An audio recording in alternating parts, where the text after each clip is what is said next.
Hello viewers, welcome back to JKB Ministries YouTube channel. Before going to today's video, make sure that you have subscribed our channel and press the bell button so that you won't miss any videos in our channel. Thank you. அன்பான தேவ பிள்ளைகளே, மகிமையான இயேசு கிறிஸ்துவின் ராஜரீக பெசலையில் திருச்சபை வழங்கும் விடுதலையின் நேரம் இதோ உங்களுக்காக.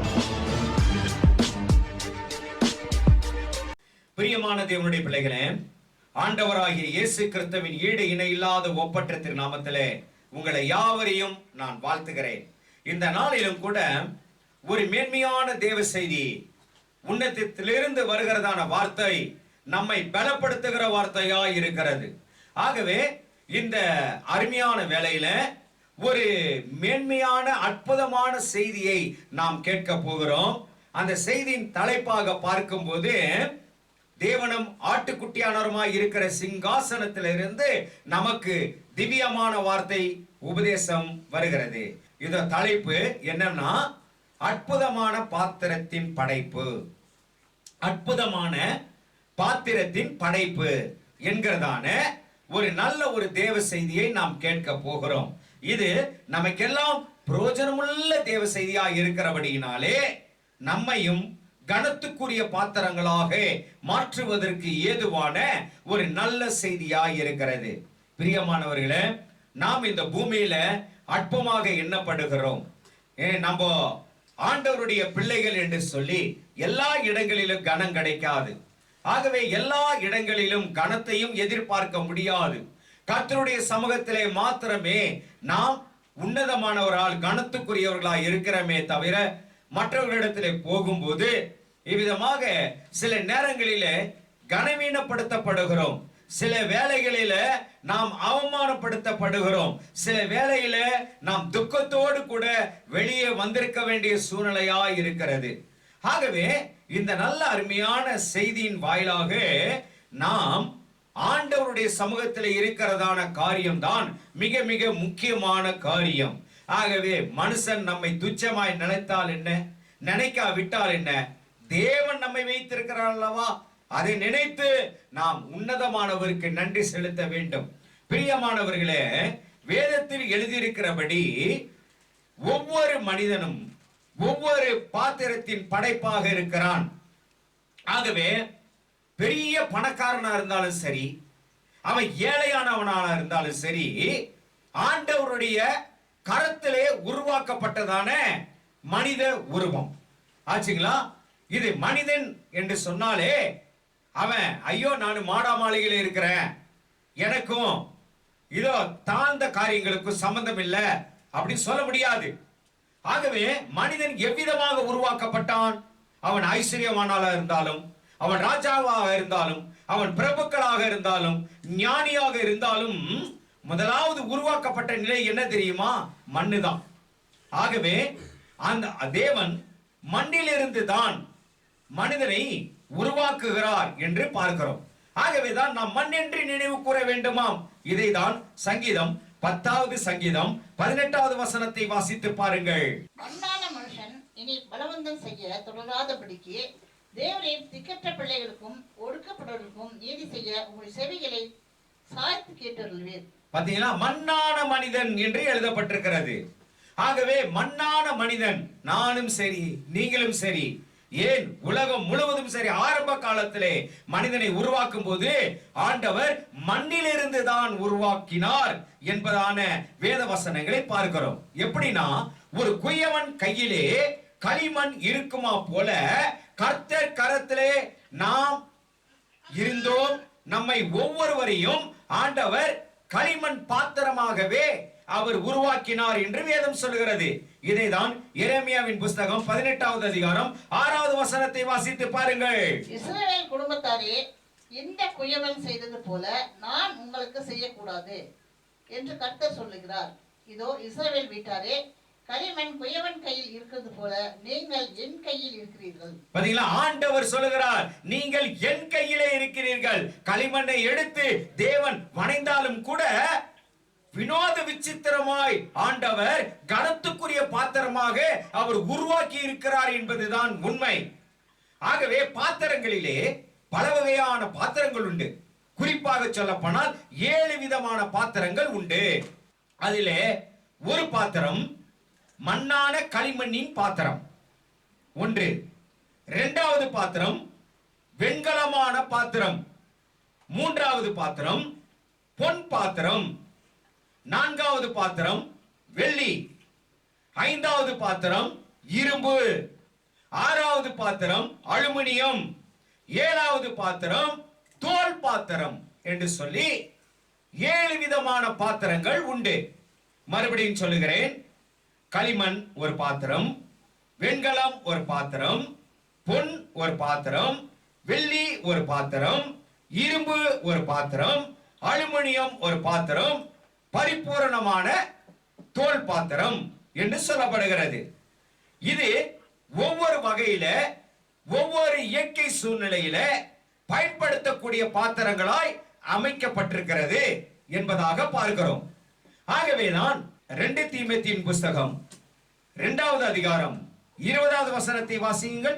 ஒரு பெரிய வீட்டிலே பொன்னும் வெள்ளியுமான பாத்திரங்களும் அல்லாமல் மரமும் மண்ணுமான பாத்திரங்களும் உண்டு. அவைகளில் சில கனத்திற்கும் சில கனவீனத்திற்குமானவைகள்.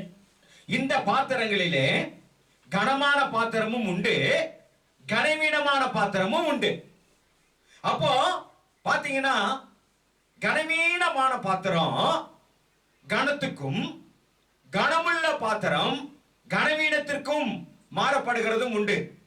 சுவாபத்தில் வேண்டுமானாலும் கனத்துக்குரிய பாத்திரமா இருக்கலாம், ஆனால் அதுவே கனவீனத்துக்குரிய பாத்திரமாகவும் மாற்றப்படக்கூடிய சூழ்நிலை வந்துடும். காலத்தின் சூழ்நிலை இல்லை. இவ்விதமாக கனமான பாத்திரம் மண்ணும் மரமும் மான பாத்திரம், கனவீனமான பாத்திரம். கனவீனமான பாத்திரம் எது? மண்ணும் மரமுமான பாத்திரமாம். இதைதான் 2 தீமோத்தேயுவின் புஸ்தகம் 2வது அதிகாரம் 20வது வசனத்திலே நாம் வாசிக்க கேட்டோம். பாத்தீங்களா? ஆகவே மண்ணும் மரமுமான பாத்திரம். அப்படின்னா ஆண்டவர் மனுஷனை உண்டாக்கும் போது அவருடைய சிந்தையில நான் உண்டாக்குறதான மனிதன் கனவீனம் உள்ளவனாய் இருக்க வேண்டும் என்று படைத்தாரா? இல்லை. அவர் படைக்கும் போது, உருவாக்கும் போது அவருடைய சிந்தையே உயரிய சிந்தையா இருந்தது. ஏன் தெரியுமா?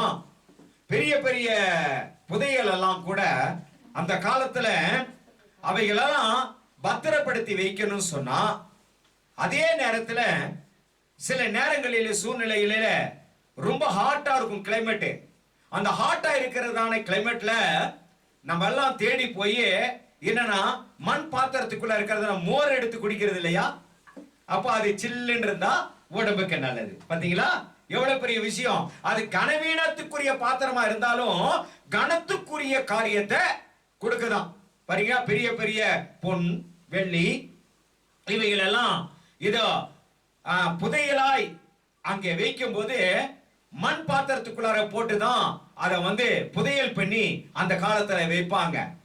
எவ்வளவு பெரிய விஷயம் பாத்தீங்களா? அப்படி போலதான் உன்னதமானவரிடத்திலே பொன்னான வார்த்தைகள், உன்னதமான தேவனுடைய வெள்ளிக்கு ஒப்பான இதோ ரத்தன கற்களுக்கு ஒப்பான மேன்மை மிக்க விலையேற பெற்ற முத்துக்களுக்கு ஒப்பான ஞானம், அறிவு இவைகள் எல்லாம் இவனுக்குள்ளாக நான் வைக்கிறேன்.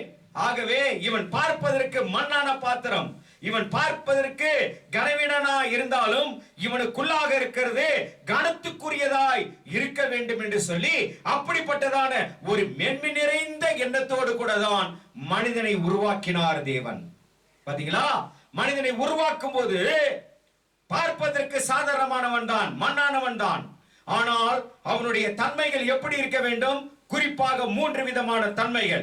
அப்பொழுதுதான் அவன் கனத்துக்குரியவனாய் மாறப்படுகிறான். மண்ணானவனாய் இருந்தாலும் அவனுக்குள்ளாக கனத்துக்குரியதான சிந்தை, உருவாக்கத்தக்கதான ஆசீர்வாதத்தை, ஒன்று எஜமானனுக்கு உபயோகமாய் இருக்கிறதான பாத்திரமாம். பாத்தீங்களா? எஜமானனுக்கு. 2 சுத்திகரித்துக் கொள்வதற்கு ஏதுவான பாத்திரமாம். 3 எந்த நற்கிரியைக்கும் ஆயத்தமாக்கப்பட்டவனாய் இருக்க வேண்டுமாம்.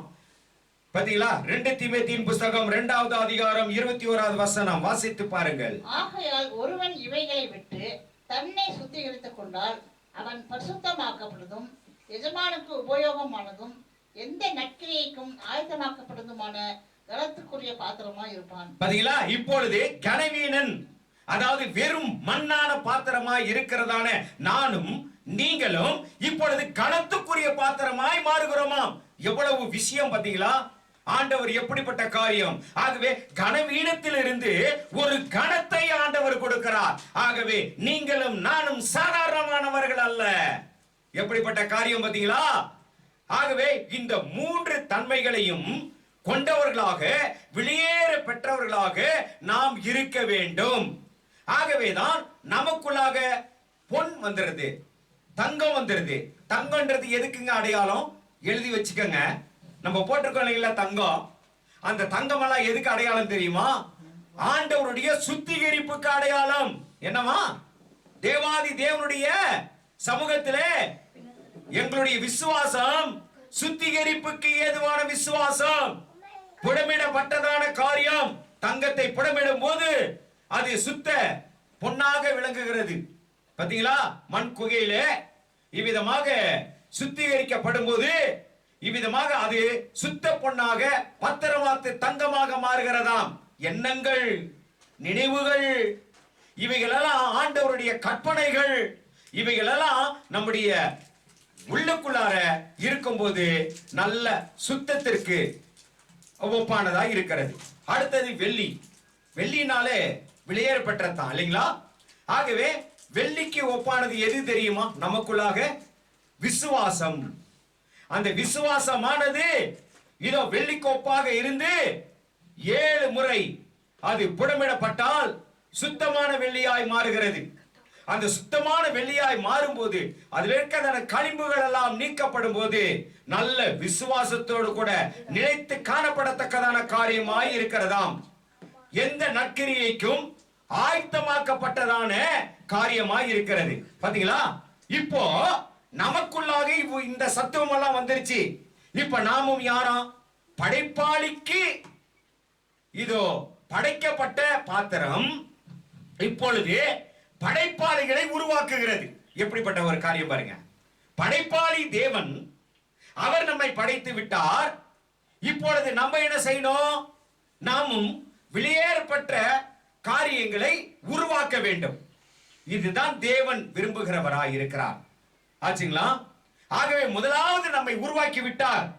நாம் இப்பொழுது எவைகள் எல்லாம் உருவாக்க முடியும் அப்படின்னு சொன்னா, தேவாலயத்தின் பாத்திரங்களை உருவாக்க முடியும். அந்த தேவாலயத்தின் பாத்திரங்களை உருவாக்கினவன் யார் என்று சொன்னால் பெசலேயேல் என்கிறதான ஒரு மனிதன். யாத்திராகம புத்தகம் 31வது அதிகாரம் முதல் 5 வசனங்களை வாசித்து பாருங்கள். பின்னும் கர்த்தர் மோசேயை நோக்கி, நான் யூதாவின் கோத்திரத்தில் ஊரினுடைய மகனான ஊரியின் குமாரன் பெஸ்லேயேலை பேர் சொல்லி அழைத்து, வினோதமான வேலைகளை அவன் யோசித்து செய்கிறதற்கும், பொன்னிலும் வெள்ளியிலும் வெண்கலத்திலும் வேலை செய்கிறதற்கும், ரத்தினங்களை முத்திரை வெட்டாக வெட்டி பதிக்கிறதற்கும், மரத்தில் சித்திர வேலைகளை செய்கிறதற்கும் மற்றும் சகலவித வேலைகளையும் யூகித்து செய்கிறதற்கும் வேண்டிய ஞானமும் புத்தியும் அறிவும் அவனுக்கு உண்டாக அவனை தேவ ஆவியினால் நிரப்பினேன். தேவ ஆவியினாலே நிரப்பும் போது தேவனை போலவே வெளியேற பெற்ற பாத்திரங்களை படைக்க வேண்டும் என்று சொல்லி ஆற்றல் கொண்டவனாய் உருவாக்கினான். அந்த ஞானம் பெசலேயேலுக்கு உண்டான ஞானம் தேவ ஆவியின் ஞானம் என்று எழுதப்பட்டிருக்கிறது. ஆகவே பெசலேயேல் எவைகள் எல்லாம் உருவாக்கினான் தெரியுமா?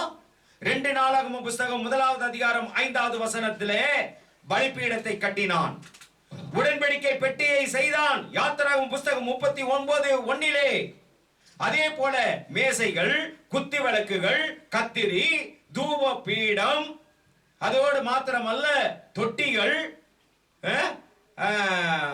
தகன பலிபீடம், தட்டுமுட்டு ஜாமான்கள், இவைகள் எல்லாம் நேர்த்தியான முறையிலே தேவாலயத்திற்கு உபயோகமாகிற அளவுக்கு செய்தானாம். அப்போ ஒரு பொருள் தேவாலயத்திலே வந்துட்டான், அது மண் பாத்திரனாலும் சரி, பிளாஸ்டிக் பாத்திரனாலும் சரி, ஆகாத ஒரு சின்ன ஒரு காகிதனாலும் சரி, அது தேவாலயத்தின் பொருளாய் மாறப்படும். பாத்தீங்களா? அது தேவாலயத்தின் பொருளாய் மாறப்படும். அப்ப தேவாலயத்தின் பொருள் அப்படின்னு சொன்னாலே அது வெளியேறப்பட்டது தானே, ஆச்சரியமானது தானே. அதே போலதாங்க நம்முடைய வார்த்தை ஒவ்வொரு சொல்லும் ஒவ்வொரு பொருளை உருவாக்கத்தக்கதான சத்துவம் நிறைந்தது. நம்முடைய செய்கை ஒவ்வொன்றும் ஒவ்வொரு பாத்திரத்தையும் உருவாக்கத்தக்கதான ஆற்றல் கொண்டது. நம்முடைய கிரிகை நற்கிரிகை ஒவ்வொன்றும் மேலான வெளியேறப்பட்ட அம்சம் கொண்டதான ஆசீர்வாதத்தை செய்யத்தக்கதான வெளியேறப்பட்ட காரியங்களை செய்யத்தக்கதான ஆசீர்வாதத்தை கொண்டதுங்க. ஆகவேதான் எனக்கு அருமையான என்னுடைய தகப்பனார் அவர் உயிரோடு கூட இருக்கும்போது அவருக்கும் பெஸ்லெயேல் என்று பெயர் சூட்டி அழைத்து அவரும் என்ன செய்தாராம்? உதாரணத்துக்காக சொல்லுகிறேன், அவரும் தேவாலயத்திலே பிரயோஜனம் உள்ள பாத்திரமா இருந்து இதோ தேவாலயத்துக்கு உண்டான பொருட்களை செய்தார். என்னென்ன செய்தார் தெரியுமா? அன்னைக்கு பெஸ்லெயேலை பயன்படுத்தி கோல்டன் டெம்பிள் என்கிறதான அந்த டெம்பிளில, அதாவது சாலமோன் ஆலயம், அந்த சாலமோனின் ஆலயத்திலே விசித்திரமாக வினோத விசித்திரமான பொருட்களை செய்த அதே ஆவி என் தகப்பனாருக்குள்ளாக இறங்கி பெரிய பெரிய பாத்திரங்களை உருவாக்கி வைத்தது. என்னென்ன அப்படி சொன்னா, அவரை பேர் சுட்டி அழைத்த உடனே அவரும் ஆசாரிய குலத்தில் இருந்து கடந்து வந்து இவ்விதமாக ஞானத்தை பெற்று என்னென்ன செய்தார் தெரியுமா? உடன்படிக்கை பெட்டியை செய்தார், ஆலயத்துக்கு உண்டான குத்து விளக்கை செய்தார், அதோடு மாத்திரமல்ல காணிக்கை பெட்டிகைகளை செய்தார். அப்புறம் கூடாரத்தை, அதாவது விண்ணப்ப கூடாரம் என்கிறதான நினைவு சின்னமான இதோ நல்ல ஒரு அமைப்பான பெட்டியை செய்தார். அதோடு மாத்திரமல்ல நினைவு பெட்டிகளை செய்தார், பலிபீடத்தை அமைத்து கொடுத்தார், ஆலயத்தை கட்டி எழுப்பத்தக்கதான சத்துவம் நிறைந்தவராய் அவர் காணப்பட்டார். அதே மாத்திரமல்ல உடன்படிக்கை பெட்டி, அந்த உடன்படிக்கை பெட்டியை செய்து இவ்விதமாக வினோத விசித்திரமான ஒரு ஆசீர்வாதங்களை எல்லாம் செய்து அமைத்து கொடுத்தார். இவ்விதமாக அவர் செய்ததான காரியம் 12 பாத்திரங்களை அவர் உருவாக்கினார். எவ்வளவு பெரிய விஷயம் தெரியுங்களா? ஒரு ஆலயத்திலே மாத்திரமல்ல 3 ஆலயங்களிலே அவர் தன்னுடைய கைகளை உபயோகப்படுத்தி ஞானத்தோடு கூட செய்து முடித்தார் என்று நாம் பார்க்கிறோம். பிரியமானவர்களே, நம்மையும் ஆண்டவர் வெளியேறப்பட்டவர்களாய் உருவாக்கி இருக்கிறார் என்று சொன்னால் நாமும் படைக்கப்படுகிறதான அற்புதமான பாத்திரங்களை உண்டாக்கத்தக்கதான தெய்வீக ஞானத்தையும் நமக்கு தருவார். ஆகவே நாம் தான் சாதாரணமானவர்கள், எங்களாலே ஒன்றும் முடியல, எங்களால ஒன்றும் செய்ய முடியாது, அப்படியெல்லாம் செய்ய முடியுமா அப்படின்னு நம்ம தான் நினைச்சுக்கிறோம். ஆனா செய்ய முற்பட்டோம் என்று சொன்னால் படைப்பாளி தேவன், படைத்தவர் தேவன். ஆகவே அந்த படைத்தவர் தேவனாய் இருக்கிறபடினாலே அவராலே நம்மை கொண்டு எல்லா கிரிகையும் செய்ய வல்லமை மிக்க தேவன். நாம் ஒப்பு கொடுத்துறதுல தான் இருக்கு எல்லாமே. நம்ம ஒப்பு கொடுத்தா ஆண்டவர் செய்வாரு, நம்ம முன் வந்தா செய்வாரு. சில நேரங்கள்ல நம்ம ஜெபிக்கிறதுக்கு நம்ம தேவனுடைய சமூகத்துல ஜெபிங்க பார்க்கலாம் அப்படின்னா நம்ம பின்வாங்கிடுறாங்க. அப்ப பின்வாங்கும் போது என்ன நடக்கும்? நம்மளுக்குள்ளாக இருக்கிறதான அந்த திறமை மட்டுப்பட்டு போயிடும். சில நேரங்கள்ல வேதத்தை படிங்க அப்படின்னு சொல்றோம், படிங்கன்னு சொல்லும் போது நம்ம ஆலயத்துல என்ன செய்யறோம்? பின்வாங்கி போய் ஐயோ வேண்டாப்பா நம்மளால முடியாது, நம்மளால முடியாதுன்னா முடியாதுதான், ஆனா முடியும்னா முடியும் தான். அப்போ ஆராதனை செய்யுங்க அப்படின்னு மைக்க கொடுத்தா ஐயோ வேண்டாப்பா பின்னிட்டு போறோம். ஆனா பாத்தீங்களா, வேதம் என்ன சொல்கிறது தெரியுமா? எந்த நற்கிரியைக்கும் ஆயத்தமான பாத்திரங்களா இருக்க வேண்டும். வேதத்துல அதாங்க, தள்ளப்பட்டவர்களை கொண்டு ஆண்டவர் உபயோகம் இல்லாதவர்களை கொண்டு ஆண்டவர் என்ன செய்யறாரு? பெரிய காரியங்களை செய்ய அவர் வல்லமை மிக்க தேவன். ஆகவே தான் தள்ளப்பட்ட கல் தலைக்கு மூளைக்கல்லாம். பாத்தீங்களா, தள்ளப்பட்ட கல் தலைக்கு மூளைக்கல்லாம் ஆகாது என்று சொல்லி தூக்கி விசிறி எறியப்பட்ட கல்லே ஆலயத்திற்கு தலைக்கு மூளைக்கல்லாய் மாறினதாம். பாத்தீங்களா, ஆகவே தான் ஆண்டவர் சொல்றாரு, சிறியவர்களையும் குப்பைகளையும் ஆண்டவர் எடுத்து தமது மகிமுள்ள சிங்காசனத்தில் அமர வைத்து தேவாதி தேவன் என்ன செய்யறாராம்? பேச வைக்கிறார். உன்னதமான தேவன் அநேகரை உருவாக்க வைக்கிறார். ஆகவேதான் ஒவ்வொரு இதயமும் ஒவ்வொரு அற்புதமான பாத்திரமாய் தேவனுடைய சமூகத்திலே அமைகிறதாம். ஒவ்வொருவருடைய இதயமும் தேவனுடைய சமூகத்திலே ஒவ்வொரு விதமான வெளியேறப்பட்ட பாத்திரங்களா இருக்குமா. அதெல்லாம் எப்படி செய்யறாரு ஆண்டவரே? அப்படியே உருவாக்குகிறார். நமக்கு தெரியாமலேயே ஆண்டவர் தமது வார்த்தைகளை கொடுக்க கொடுக்க கொடுக்க நாம் உருவாகிட்டு வரோம். நம்மளும் அருமையான பாத்திரங்களாய், அற்புதமான பாத்திர படைப்புகளாய் நாம் உருவாகி கொண்டிருக்கிறோம் என்பதை நீங்களும் நானும் மறக்கவே கூடாது. ஆகவே தேவ சமூகத்திலே நாம் உருவாகி கொண்டிருக்கிற பாத்திரம் பாத்தீங்களா, உருவேற்படுத்துகிற பாத்திரம். எஜமானனுக்கு எந்த சமயத்திலும் புரோஜனமாகத்தக்கதான கனத்துக்குரிய பாத்திரமாய் நம்மையும் வைத்திருக்கிறார். ஆகவே இந்த நல்ல செய்தி உங்களுக்கும் எனக்கும் புரோஜனமாய் இருக்கிறது. ஆகவே இந்த மனசுல என்ன நினைச்சுக்கணும்? நான் உருவாயிட்டு வரேன், நான் வெளியேறப்பட்ட பாத்திரமா உருவாயிட்டு வரேன். நான் பின்வாங்கி போகவே கூடாது. தேவ சமூகத்திலே பின்வாங்கி போனேனா நான் கனவீனத்துக்குரிய பாத்திரமா மாறிடுவேன். ஆனா நானும் கனவீனம் உள்ள பாத்திரம். இப்பொழுது ஆண்டவர் என்னை உருவாக்கி கனத்துக்குரிய பாத்திரமா அவர் மாத்துவார். நான் சாதாரண மண்ணானவன், சாதாரண ஏழை, என்னால ஒண்ணு செய்ய முடியாது. அப்படின்னாலும் எனக்குள்ளாக இருக்கிறது அந்த தன்மைகள், அந்த எண்ணங்கள், அந்த நற்கிரிகைகள் தங்கத்திற்கும் வெள்ளிக்கும் ஒப்பானதாய் அது மாறுமா. ஆகவே ஒப்பு கொடுப்போமா? முன்வருவோமா? ஆண்டவருடைய செயலை செய்வதற்கு முன்வருவோமா? ஆண்டவருடைய ஆலயத்தை தாங்குவதற்கு நம்முடைய கரத்தை கொடுப்போமா? முன்வருவோம். நாமும் கனத்துக்குரிய பாத்திரமாய் மாறுவோம். மற்றவர்களையும் கனத்துக்குரிய பாத்திரங்களாய் உருவாக்க நம்மை கொண்டு, பெசலேயலை கொண்டு பாத்திரங்களை உண்டாக்கினது போல நம்மை கொண்டு அநேக விசேஷமான பாத்திர படைப்புகளை உண்டாக்க தேவன் தாமே நம்மையும் பயன்படுத்துவாராக. இதற்காக கர்த்தர் தாமே உங்களை ஆசீர்வதித்து உங்களையும் உன்னதமான தேவனுடைய கரத்திலே வைத்து பயன்படுத்தி உங்களையும் விசேஷமான பாத்திரங்களாய் மாற்றி உங்கள் மூலியமாக அநேக பாத்திர படைப்புகளை உருவாக்குவாராக. ஆமென்.